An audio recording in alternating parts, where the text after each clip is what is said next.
സങ്കീർത്തനങ്ങൾ അധ്യായം 4. ദൈവത്തിൽ ആനന്ദവും സുരക്ഷിതത്വവും. എനിക്കു നീതി നടത്തിത്തരുന്ന ദൈവമേ, ഞാൻ വിളിച്ചപേക്ഷിക്കുമ്പോൾ എനിക്കുത്തരമരുളേണമേ. ഞെരുക്കത്തിൽ എനിക്ക് അങ്ങ് അഭയമരുളി. കാരുണ്യപൂർവം എൻ്റെ പ്രാർത്ഥന കേൾക്കണമേ. മാനവരെ, എത്ര നാൾ നിങ്ങൾ എൻ്റെ അഭിമാനത്തിന് ക്ഷതമേൽപ്പിക്കും?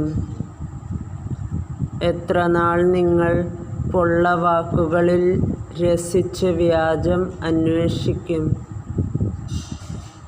കർത്താവ് നീതിമാന്മാരെ തനിക്കായി തിരഞ്ഞെടുത്തിരിക്കുന്നുവെന്ന് അറിഞ്ഞുകൊള്ളുവിൻ. ഞാൻ വിളിച്ചപേക്ഷിക്കുമ്പോൾ അവിടുന്ന് കേൾക്കുന്നു. കോപിച്ചു കൊള്ളുക, എന്നാൽ പാപം ചെയ്യരുത്. നിങ്ങൾ കിടക്കയിൽ വെച്ച് ധ്യാനിച്ച് മൗനമായിരിക്കുക.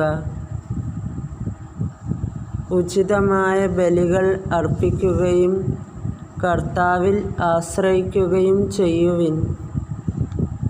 ആര് നമുക്ക് നന്മ ചെയ്യും? കർത്താവേ, അങ്ങയുടെ മുഖകാന്തി ഞങ്ങളുടെ മേൽ പ്രകാശിപ്പിക്കണമേ എന്ന് പലരും പറയാറുണ്ട്.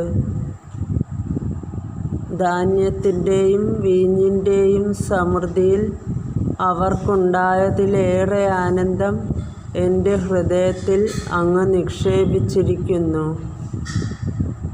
ഞാൻ പ്രശാന്തമായി കിടന്നുറങ്ങും. എന്തെന്നാൽ കർത്താവേ, അങ്ങ് തന്നെയാണ് എനിക്ക് സുരക്ഷിതത്വം നൽകുന്നത്.